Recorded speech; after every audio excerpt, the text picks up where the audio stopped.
Whether you've seen them used as a symbol for good luck or part of a lawn game, chances are you've seen a horseshoe before. But have you ever seen them actually on a horse and wondered what they're doing there?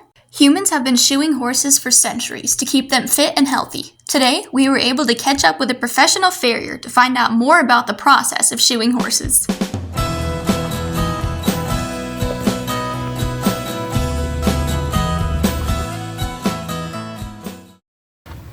Hi everyone, I'm McKenna Fisher with the Animal Advocate, here today with Nathan Morris of Morris Equine. Nathan has been a farrier for 14 years, and today we were able to catch up with him for an interview about what he does. Yep, I shoe horses for a living. This is all I do full time. I've been doing it 14 years now, and I think I just kind of fell into my lap when I was young, and it kind of turned into something that I wanted to do. So how exactly did you get into this business? What did your path look like to becoming a farrier? Good question. I started out riding colts, when I was 17, 18. Everything that I saw come in really didn't have a good trim job on it, and I thought, there's got to be a better way to this. I didn't know how many people were out there that did this. My dad, growing up, trimmed our horses.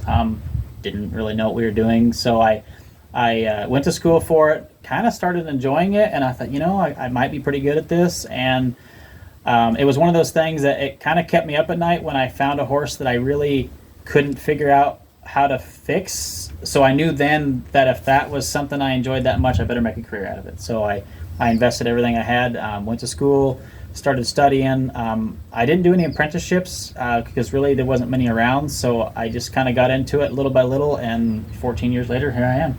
So as a farrier, what does your average day look like? What kind of tasks do you handle? My average day probably runs 15 head of horses. I may shoe 3 or 4 full sets of shoes, which takes 45 minutes to an hour, and then a bunch of trims after that. So when I was younger, I used to try to do like 20. I thought, oh man, I was doing really good.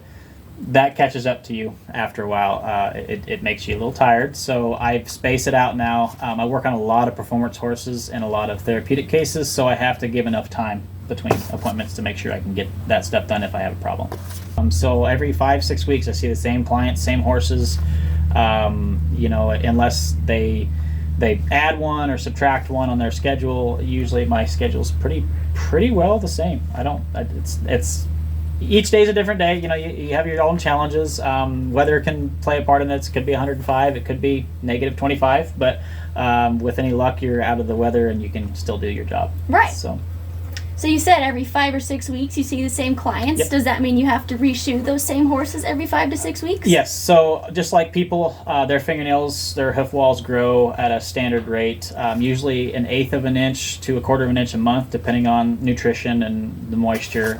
So our job is to make sure that foot doesn't overgrow, become imbalanced, and so I set them up per basis on 5, 6, 7 weeks, depending on how that horse grows. Now, if they're an older horse, they're going to grow slow, so I won't see that horse as often. But if they're a younger horse, they're going to grow really fast. I may go 4 or 5 weeks on those, shoeing and trimming included. So on the topic of the horses, why exactly do we put shoes on them? What's the purpose behind that? So years ago, thousands of years ago, those horses traveled 20, 30, 40 miles a day.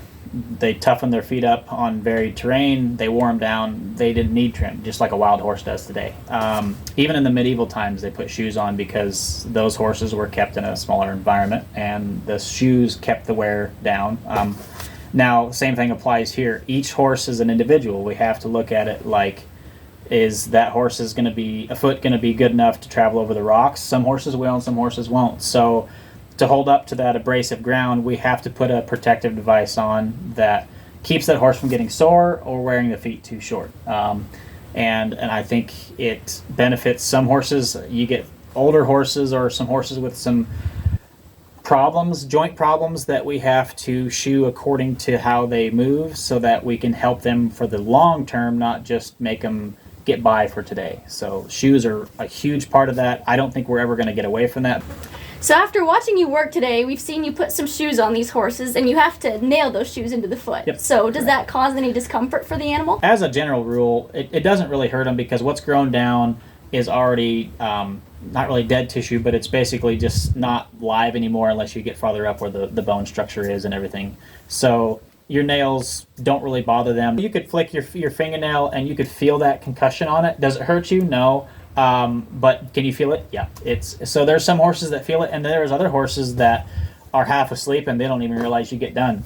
I've had tons of those. Well, Nathan, is there anything you would like to share with us about your industry that I haven't asked you about? That's a good question. I think the biggest thing is every person that has a horse, owns a horse, or maybe is starting out in this job, you can never ask enough questions. Always, if you have a horse that you're interested in buying, or if you've got your farrier is there and you have a question, don't be afraid to ask them. They should be able to tell you the basis of what they're doing, why they're doing it. I think the biggest thing also is we as a community in the farrier world or the shoeing world, we have to realize we got into this business to fix horses, to make them feel better. This is what we do. You're kind of doing the same thing as a doctor would to a patient in the hospital as far as manipulating their foot. So I think a lot of people just need to get involved, ask questions, know more about their foot anatomy. That way, if they have a problem, they go to the vet. The vet's telling them what's going on, and then they already know. Well, this was really informative, Nathan. Thanks for joining us. Yeah, it was great to have you guys here. I'm glad I could come back and shoe and show you guys a couple things that I do and what my part of my day entails. So, it was a lot of fun. Yeah. Well, once again, I'm McKenna Fisher with the Animal Advocate. This was Nathan Morris with Morris Equine. Thanks for tuning in.